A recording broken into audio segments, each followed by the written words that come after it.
Trois films pour entrepreneurs et investisseurs. C'est Yanis qui m'a demandé ça. Il m'a envoyé un petit message. Il m'a dit Raph, est-ce que à tout hasard, tu n'aurais pas quelques films à me recommander autour de l'entrepreneuriat, de l'investissement qui parlent d'argent d'entreprise? Et je lui ai dit Yanis, ne bouge pas. J'ai sûrement des choses pour toi. Puisqu'en effet, il y a plein de films, enfin plein.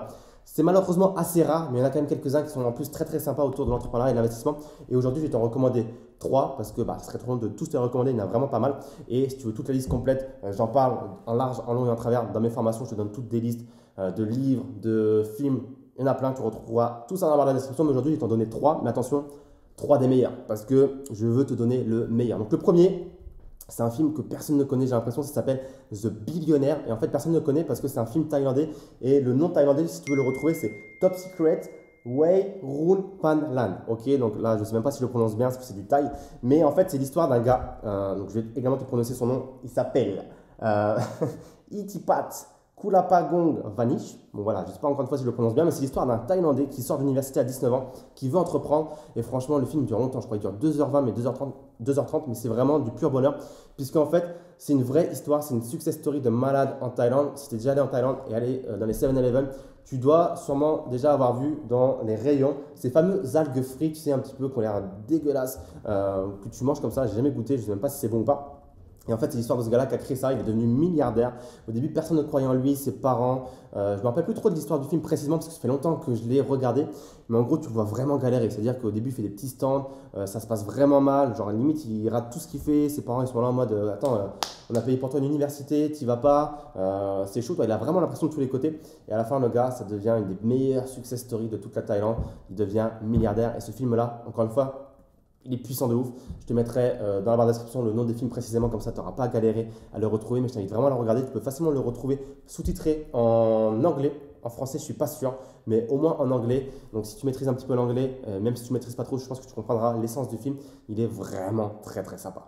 Le deuxième film, c'est un film que j'ai découvert par hasard. J'étais dans l'avion et tu sais, quand tu es en avion, tu te fais un peu chier et tu regardes un petit peu les films qu'il y a. Et je vois un titre qui m'intrigue qui s'appelait Crazy Rich Asian. On me dit il y a le mot rich à l'intérieur, ça doit sûrement parler d'argent, je ne sais pas trop quoi. Je regarde un petit peu le synopsis et le synopsis, en gros, je te le fais rapidement. En gros, c'est l'histoire d'une nana, enfin d'un couple qui vit à New York.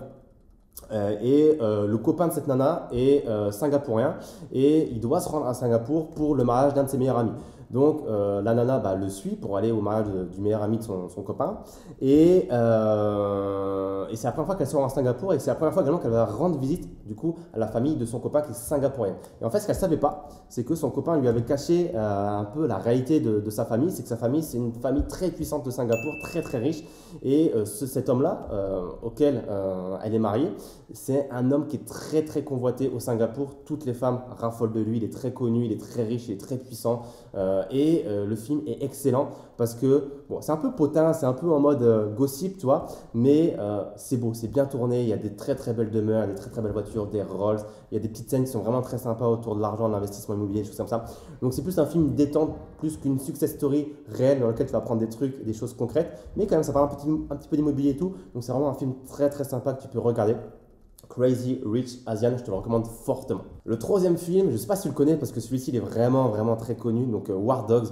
C'est l'histoire de deux potes à Miami Beach qui vont lancer un business vraiment sale. C'est-à-dire que c'est l'époque de la guerre d'Irak en Amérique et ce qu'ils découvrent, c'est que le gouvernement américain fait des appels d'offres publics pour trouver des armes et répondre à ces appels d'offres. Et eux, ils saisissent l'occasion de se lancer en fait dans le business de l'armement jusqu'au jour où ils doivent répondre à un putain de contrat de 300 millions de dollars du gouvernement américain pour aller, je crois, armer des talibans. Donc, ils doivent se rendre sur place, ils se rendent dans plein de pays du monde entier, donc forcément des pays assez chauds et craignos. Je ne te spoil pas trop le film, mais tu les vois partir dans ces pays-là, essayer d'avoir le contrat, de négocier tout ça avec des gens qui sont vraiment, on va dire, peu recommandables et ça amène à des situations vraiment de ouf. Donc, c'est vraiment un film à l'américaine, un petit peu explosif, où les personnages jouent très bien et où les deux personnages, c'est des vrais personnages. Vraiment, le mot est bien choisi, tu tapes des barres, c'est un film où tu rigoles. Donc, tu n'apprends pas forcément pour la vie de tous les jours dans ton business, parce que c'est du business assez sale en mode dans l'armement, etc. Et c'est plus un petit peu en mode hollywoodien qu'autre chose, mais ça a un petit peu des notions d'entrepreneuriat et d'investissement, et donc c'est assez marre. Je te le recommande très fortement. Et le quatrième film, puisque comme d'habitude, j'aime bien te donner plus que ce que je te promets. Je t'avais promis 3 films, je t'en donne 4 au final. C'est The Wizard of Lies. Donc là, c'est un film que tu peux trouver également, je crois, en français ou sous-titré français ou sous-titré anglais. Je suis pas trop sûr.